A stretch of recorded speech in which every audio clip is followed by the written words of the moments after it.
నమస్కారం. మా SB news 950 ఛానల్ని ఇప్పుడే సబ్స్క్రైబ్ చేసుకోండి. లేటెస్ట్ అప్డేట్స్ కోసం బెల్ ఐకాన్ని క్లిక్ చేయండి.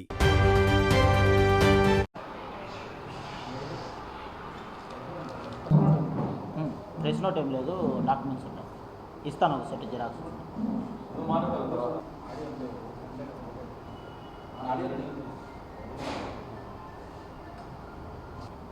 బద్వేల్ నియోజకవర్గంలోని గోపవరం మండలానికి సంబంధించినటువంటి గౌరీశంకర్ నగర్లో నిన్న స్థల వివాదం అనేసి చిన్న గొడవ అయితే అక్కడ జరిగింది. వాస్తవానికి రెవెన్యూ రికార్డ్స్ పరిశీలించినప్పటికీ ఆ స్థలం ఎవరిది అనేది చాలా క్లియర్ కట్గా మనకు తెలియపరుస్తుంది. కాబట్టే అక్కడ ఉన్నటువంటి స్థానికులు ఎవరైతే ఐవారమ్మ వాళ్ళ ఫ్లాట్ వెనుక పక్క ఉన్నటువంటి ఇంకొక ఫ్లాట్ ఓనర్ వెంకటయ్య అనే వ్యక్తి వీరి యొక్క స్థలాన్ని ఆక్రమించుకొనేసి గోడ అనేది చిన్న రేకుల షెడ్ అనేది కట్టుకోవడం జరిగింది. అది కూడా ఏ రకంగా జరిగిందిరా అంటే, వాస్తవానికి గవర్నమెంట్ రెవెన్యూ రికార్డ్స్లోని ఫలానా ఫ్లాట్ నెంబర్ 74 అనేసి ఒరిజినల్ డీఫార్మ్ పట్టా 1994లో ఇష్యూ చేయడం జరిగింది. వారి వద్ద నుంచి మన బద్వేల్ నియోజకవర్గానికి చెందినటువంటి కోడమల లక్ష్మీనారాయణ అనే అతను కొనుగోలు చేశారు. వారి వద్ద నుంచి 2021 సంవత్సరంలో మార్చి 4వ తేదీన మన కొమ్మలపాటి ఐవారమ్మ ఈమె కొనుగోలు చేయడం జరిగింది. దురదృష్టకరం, ఆ ఫ్లాట్ కొనుగోలు చేసిన నెలకే కరోనా సమయంలో వీళ్ళ భర్త కరోనాతో చనిపోవడం జరిగింది. తరువాత మనకు లాక్డౌన్ విధించేసి పూర్తి మన దేశంలో అయితేనేమి రాష్ట్రంలో అయితేనేమి ఒక ఎక్కడే కానీ తిరక్కోకుండా ఒక నిర్బంధన అనేది రావడంతో, లాక్డౌన్ రావడంతో వీళ్ళు ఆ స్థలం దగ్గరికి పోకోకుండా ఒక 2 ఏళ్ళు 3 ఏళ్ళు అట్లా కాలయాపన చేయడం జరిగింది.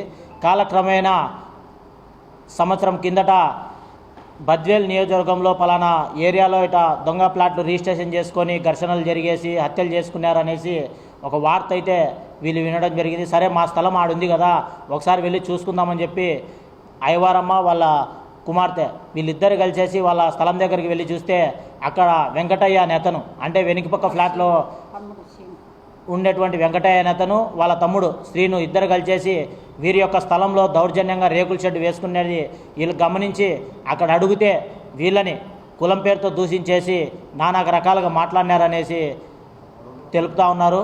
అందుకు సంబంధించి ఎమ్మటే వాళ్ళు ఈ యొక్క మన కడప జిల్లా ఎస్పీ గారికి, అదేవిధంగా మన కలెక్టర్ గారికి కూడా పీజీఆర్ఎస్ ద్వారా కూడా ఒక రికార్డెడ్ కంప్లైంట్ కూడా ఇవ్వడం జరిగింది.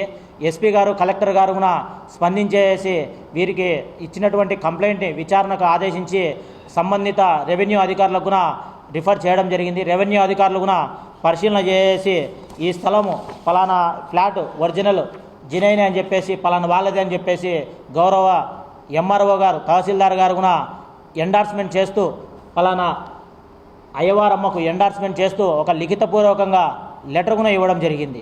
ఇంత క్లియర్ కట్ ఆధారాలు ఉన్నప్పటికీ వీళ్ళని ఆ స్థలం దగ్గరికి రానికోకుండా కేవలం మహిళలు వీళ్ళకు అండగా వీళ్ళ భర్త కూడా లేడనేసి ఒక దురుద్దేశంతో, ఒక కుట్రపూరితంగా వీళ్ళని రానికోకుండా ఇబ్బందులకు గురి చేయడంతో వీళ్ళు ఫ్యామిలీ నాకు మామూలుగా పరిచయస్తులు, ఆ విధంగా నేను అడ్వకేట్గా కూడా ఉన్నాను కాబట్టి ఏదైనా సలహా ఇస్తారని చెప్పి నన్ను సంప్రదించడం జరిగింది.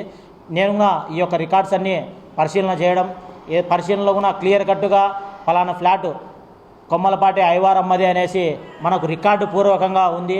ఈ యొక్క ఉంది కదమ్మా, మీకు ఏమి ఇబ్బంది ఏం లేదు, మన ఎంఆర్ఓ గారు కూడా ఎండార్స్ చేస్తూ మీకు ఇచ్చారు, మీ స్థలంలోకి వెళ్ళి మీరు పనులు చేసుకోవచ్చు అని చెప్పి వీళ్ళకు చెప్పడంతో, అదేవిధంగా వీళ్ళు కూడా ఆ యొక్క అక్కడికి వెళ్ళేసి ఏమన్నా అక్కడ నిర్మాణంలో ఉన్నటువంటి ఆ గోడలు అవన్నీ తొలగించేసుకొని రేకుల షెడ్ తీపిచ్చేసుకొని పనులు చేసుకోవాలని చెప్పి మన పోలీస్ వారికి కూడా ఇన్ఫామ్ చేసి వెళ్ళడం జరిగింది. వెళ్ళి అక్కడ ఏదైనా గొడవలు కానీ ఏదైనా ఇది జరిగితే తెలపండి అని చెప్పడం జరిగింది. కాబట్టి నేను అక్కడనే అందుబాటులో ఉన్నాను. నాకు ఈ రకంగా మాకు ఎవరు లేరు బాబు అని చెప్పి ఐవారమ్మ నాకు కాల్ చేయగా 3 గంటల సమయంలో నేను అక్కడికి వెళ్ళాను. అక్కడ కూలి పని చేసుకుంటూ ఉన్నటువంటి వ్యక్తులు ఎవరైతే మామూలుగా సమ్మెట్టు తీసుకొని మామూలుగా ఆ దిమ్మెల పాలు కొడతా పనికి వచ్చినారు గడ్డపారలు అవి పట్టుకొని, వాళ్ళపైన ఎంత దురుసుగా అంటే కూలి పనికి వచ్చినటువంటి వాళ్ళపైన హుకుం జారీ చేసి ఆడవాళ్ళు వాళ్ళ చుట్టుపక్కల ఉన్నటువంటి వాళ్ళందరూ కూడా 30 మంది దాకా రౌడీజంగా చేస్తూ వాళ్ళందరినీ తోసి బయటికి చేశారు. నేను పేపర్లు తీసుకొని ఏదన్నా ఉంటే మీకు పేపర్లు తీసుకురండి, ఊరికి ఎందుకు వాళ్ళు ఆమెను అన్యాయం చేస్తానని చెప్పి అని అడిగితే, నువ్వు ఎందుకు కడప నుంచి వచ్చినావు, నువ్వు తెలుగుదేశం పార్టీ లీడరు, నువ్వేనా ఇలా కండా అని చెప్పి దురుసుగా మాట్లాడినారు.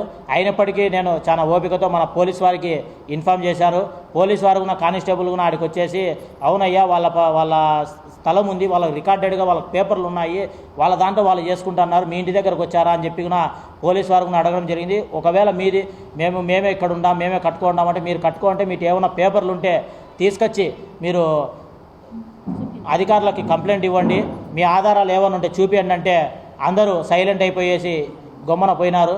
తర్వాత మేము పోలీసు వారి యొక్క ఆదేశాల మేరకు పోలీస్ స్టేషన్కి వచ్చేసి కంప్లైంట్ కూడా ఇవ్వడం జరిగింది.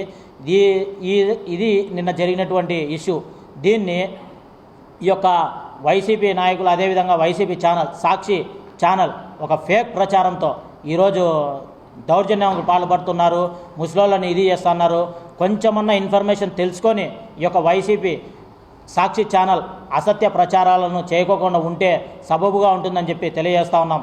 ఎందుకంటే ఒక బాధితురాలు అన్యాక్రాంతమైనటువంటి ఆస్తిని ఈరోజు కాపాడడానికి ఒక భారతీయ పౌరునిగా నేను అక్కడికి వెళ్ళాను. అక్కడ ఏం దౌర్జన్యం చేసింది లేదు, ఏం గొడవలు జరిగింది లేదు, ఏదో దౌర్జన్యాలు చేసినారు, గొడవలు చేసినారు అన్నట్లుగా ఈ యొక్క సాక్షి ఛానళ్ళు అయితేనేమి పేపర్లు అయితేనేమి ప్రచురణ చేయడం అనేది చాలా బాధాకరం. వాస్తవాలు తెలుసుకోండి. మేము సాక్షి ఛానల్ సాక్షి యాజమాన్యాన్ని కోరుతా ఉన్నాం, మీరు రండి క్షేత్రస్థాయిలోకి వచ్చి అక్కడ ఉన్నటువంటి రికార్డులు అవన్నీ పరిశీలన చేయండి, ఎవరిది జినైన్ ఉందా అనేసి రాయమని చెప్పి కోరుతా ఉన్నాం. మీరు మీ యొక్క అసత్య ప్రచారాలకు, మీ యొక్క అసత్య ఆరోపణలకు కేవలం నేను ఒక పార్టీలో అధికార పార్టీలో పనిచేస్తున్నానని చెప్పి ఒక దురుద్దేశంతో ఈ రకంగా పార్టీకి డ్యామేజ్ చేయాలని చెప్పి ఒక కుట్రపూరితంగా ఈరోజు ఈ యొక్క సమస్యని పార్టీలకు అంటగట్టాలని చూస్తే మంచి పద్ధతి కాదు. జినైన్గా వీళ్ళు బాధితులు, వీళ్ళ యొక్క స్థలం వాళ్ళ భర్త కోల్పోయినాడు, వాళ్ళ యొక్క స్థలం అన్యాక్రాంతం అయిపోయి గత 10 సంవత్సరాల నుంచి ఇబ్బందులకు గురవుతూ ఉన్నారు. వాళ్ళకి ఆర్థికంగా కూడా ఎటువంటి భరోసా లేదు. వాళ్ళకి ఇంకా తోడ్పాటు అందించేసి అన్యాయాన్ని ప్రశ్నించమని చెప్పి మేము సాక్షి యాజమాన్యంగా రిక్వెస్ట్ చేస్తూ ఉన్నాం. ఈ రకంగా తప్పుడు ఆరోపణలు, తప్పుడు సంకేతాలు, తప్పుడుగా ప్రకటనలు చేయడం అనేది చాలా బాధాకరం. ఈరోజు పేపర్లో చూసినా, సోషల్ మీడియాలో చూసినా, సాక్షి ఛానల్లో చూసినా కూడా కొంచెం ఈ రకంగా రాంగ్ మెసేజ్ అనేది కవర్ చేయడం అనేది చాలా దురదృష్టకరం.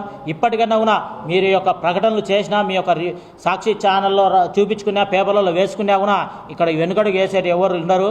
ఇది ఒక ప్రజాప్రభుత్వం. ఏదైతే జినైన్గా ఉండి రికార్డు పరంగా పర్ఫెక్ట్గా ఉంటేనే మేము అక్కడికి వెళ్ళాము.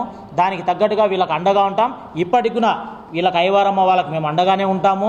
వాళ్ళది యొక్క అవాస్తవం, వాళ్ళ తప్పుడు అనేది అక్కడ నీకు ఎవరైతే సాక్షి ఛానల్ వాళ్ళకి కొంచెం రాసుకున్నారో వాళ్ళది ఒకవేళ రికార్డ్స్ ఏమైనా కరెక్ట్గా ఉంటే తీసుకురావండి. ఇప్పటికైనా కూడా సిద్ధమే, మేము రెడీగా ఉన్నాం.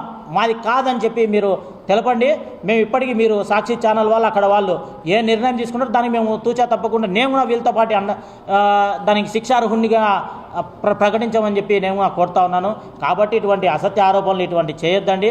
వాస్తవాలు ఏ ఉన్నాయో వాటిని మాత్రమే బయటికి ప్రచురించమని చెప్పి కోరుతా ఉన్నాను. ఈ విధంగా మా మీద కక్షపూరితంగా మా యొక్క ఎదుగుదలని అనదొక్కాలా, మా యొక్క రిప్యుటేషన్ని దెబ్బతీయాలా, పార్టీకి చెడ్డ పేరు తేవాలని చెప్పేసి ఈ యొక్క స్థానికంగా ఉన్నటువంటి ఐవారమ్మ సమస్యని ఈ విధంగా రాజకీయాలకి పులుమితే అది మంచి పద్ధతి కాదని చెప్పి ఈ యొక్క సాక్షి యాజమాన్యానికి తెలియజేస్తూ ఉన్నాను. ప్రజానికంగా ఇటువంటి వారికి అండగా ఉండాలని చెప్పి కోరుతా ఉన్నాను. ఇప్పటికైనా కూడా సంబంధిత తహసీల్దార్ గారు అయితేనేమి, సంబంధిత పోలీస్ అధికారులు అయితేనేమి పూర్తి స్థాయిలో విచారణ జరిపేసి వీళ్ళకు న్యాయం చేయవలసిందిగా కోరుతా ఉన్నాను.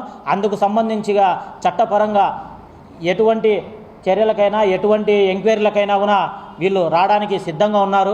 వీళ్ళతో పాటు నేను కూడా ఉంటాను. ఎందుకంటే న్యాయబద్ధంగా నేను ఎక్కడికైనా కూడా పలానా వాళ్ళకి అన్యాయం జరిగిందంటే అన్యాయానికి అక్కడికి పోయి ఉండడం అనేది నా నైజం. ఇప్పుడు 10 ఏళ్ళ నుంచి నేను ఉంటాను. నేను ఏమి ఎక్కడ దౌర్జన్యాలు చేసే వ్యక్తిని కాదు, ఎక్కడ అన్యాయాలు చేసే వ్యక్తిని కాదు. ఆ రకంగా నేర చరిత్ర కూడా నాకు ఎక్కడ లేదు అని చెప్పి తెలుసుకోమని చెప్పి కోరుతా ఉన్నాను. ఒక యువత వ్యక్తి పైన ఈ రకంగా తప్పుడు ఆరోపణలు చేయడం అనేది మంచి పద్ధతి కాదని చెప్పి సాక్షి ఛానల్ వారికి తెలుపుకుంటూ నాకు ఈ యొక్క మీడియా సమావేశానికి ఇచ్చేసినటువంటి మీడియా సోదరులందరూ కూడా